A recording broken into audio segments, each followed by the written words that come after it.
මුන්ට ඉතින් කොහෙන් හම්බෙන්නේ? දැක්කද මේ බැල්ලි කෑවේ නෑ මූ වෙනකම්. දන්නවනම් තව ටිකක් ගේනවා.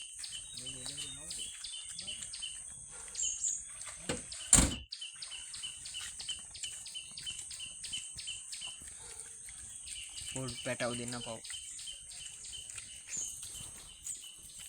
පැටව දෙන්න කියලා. අරුගේ කකුල පන නැහැ. පස්සේ කකුල් දෙක පොඩ්ඩක් පන්නේ. අදැක්ක. ඇදට යන්නේ. ඒකයි මම වරන් ගන්න මැදි. දැක්කද මූ මේක කරාම මහා කාගේ අරකට.